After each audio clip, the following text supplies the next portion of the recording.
We begin with the latest updates from the Israel-Hamas war and the breakthrough deal to pause the brutal and bloody 7-week-old war in West Asia for 4 days takes effect. The first truce in the ongoing Israel-Hamas war reached after mediation by Qatar will facilitate the release of at least 50 hostages held by Hamas militants in exchange for at least 150 Palestinians jailed in Israel.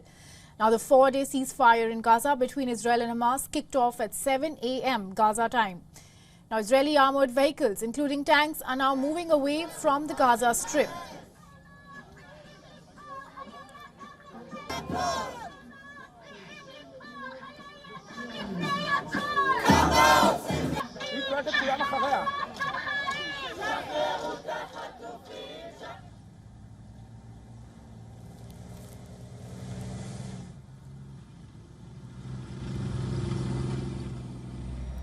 While fuel trucks and aid have started to enter the Palestinian side of the Rafah border crossing, IDF said that it had allowed 4 tankers of fuel and 4 tankers of cooking gas to enter Gaza.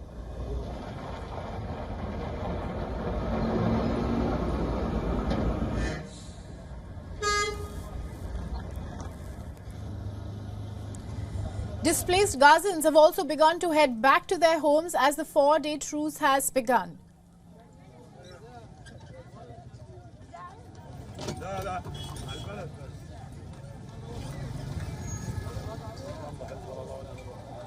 Now, for more on this, we have with us our correspondent Jody Cohen from Jerusalem, and she joins us live right now. Jody, now Gaza truce begins for the first time in 7 weeks since the war broke out, and in this currently a 4-day truce has been mediated by Qatar, where first batch of hostages is expected to be released by 4 p.m. local time in Gaza. What do you think, first, I want you to answer, what do you think, according to you, is the criteria for selecting the first 13 batch of hostages that are slated to be released today? Hi, Aditi. So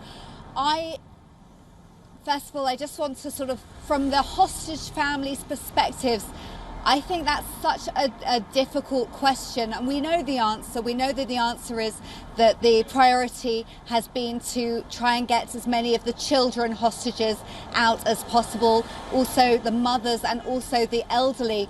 But it's a real point of anguish in Israel because, you know, just the word selection is very emotive in Israel following the Holocaust, following Entebbe. There's been so many points in history when there's been a selection of Jews deciding like who gets to be free and who doesn't, and that's a very, very emotive word. But the priority really has been to try and get out as many of the children and the elderly as possible, as I said, the mothers. We know that in making those really, really difficult decisions, some families are going to be split up. So, for example, there is a child hostage with a mother hostage. Perhaps they'll be released and the father will remain inside. So some really, really difficult decisions are going to be made on that. We know that the names of the first 10 hostages to be released have been published, not widely, but the families of all the hostages have been told who is going to be released at 4 o'clock today, and the country is really on tenterhooks to see if that will happen. The reason that the names haven't been publicly made available is out of concern. Will all of those come out? Will there be any last minute changes? There's a lot of mistrust on the part of, from Israel's side looking at Hamas. 7 o'clock this morning, the pause came into effect, the pause in fighting. At 7:15, rocket sirens were actually blasted across southern Israel in the Gaza border communities because rockets were fired into Israel. But it does appear that this pause has held, and as you said, right now fuel trucks are entering into Gaza as part of this deal. The release of 39 Palestinian prisoners has also begun in the Israeli prisons. Again, a very, very difficult, emotive subject. Some of those who are being released have been convicted of participating in terror attacks and attempted murder. So it's going to be a bittersweet day, certainly, here in Israel. And also, Jody, you spoke about the aid that is now getting in for the Gazans. with the 4-day truce, temporary truce that has begun. Far from respite, Gaza is still far from respite, but still a flicker of respite as it gets time for aid to reach the Palestinians. But how much of this is actually humanitarian relief when Gaza is going to brace again for the return of the war after the truce is over? Right, so this is not an easy situation for anyone. As you said, this is a 4-day pause. They have talked about potentially after that agreeing a further 1-day pause for every 10 hostages released, up until a maximum of a 10-day pause. So from Israel's perspective, wanting to get as many of those hostages out as possible without putting its soldiers at risk, and its other goal, which is to dismantle Hamas. That's the US President Joe Biden has said that Hamas still poses a threat to Israel, and so the war will resume after this pause. As you know, this whole round of fighting, I should say a war, because in the past years we've seen rounds of fighting and followed by ceasefires, but this really has been on another level.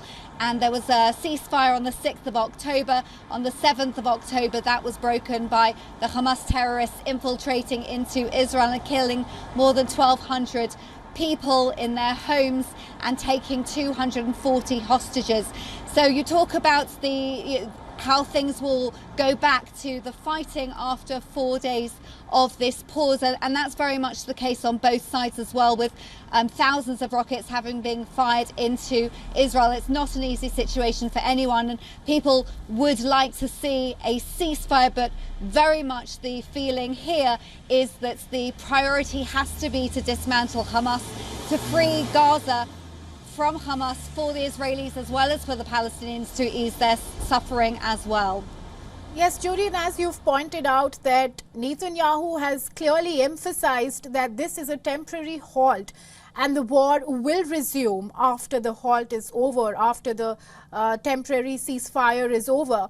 Now, tell me about, in light of the protests that were demonstrated by the families of hostages, what do you think of Netanyahu's approach towards the release of hostages? Because clearly release of hostages and the goal of eradicating Hamas and relentless airstrikes is counterproductive.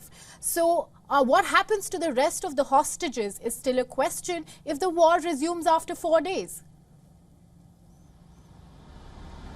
So the Israeli government and the IDF also would say the opposite. They say that the ground offensive has been very effective. So, for example, reportedly at the beginning of the negotiations, Hamas was saying that they wanted a 1-month pause in exchange for releasing 10 hostages. And over time, and the Israeli defense forces are saying, because of this ground offensive, and Defense Minister Gallant is saying, because of the pressure that the military offensive has put on Hamas, they've turned this around, and now it's 1-day pause for every 10 hostages released. You talk about the protests from the families. This is understandably such a heart-wrenching situation for them, and they have been going out, and I wouldn't say the word has been protest always. It's been more of a vigil, and a lot of thousands of people marching to Jerusalem to make sure that the hostages are an absolute priority for the Israeli government. Only a handful of people have actually been going out and protesting and really saying that Netanyahu should resign. The majority of the country, even if they feel that Netanyahu has responsibility in this, along with a number of other factors, the majority of the people here feel very much that the focus now has to be on the war, has to be on uniting, has to be on the war effort of dismantling Hamas.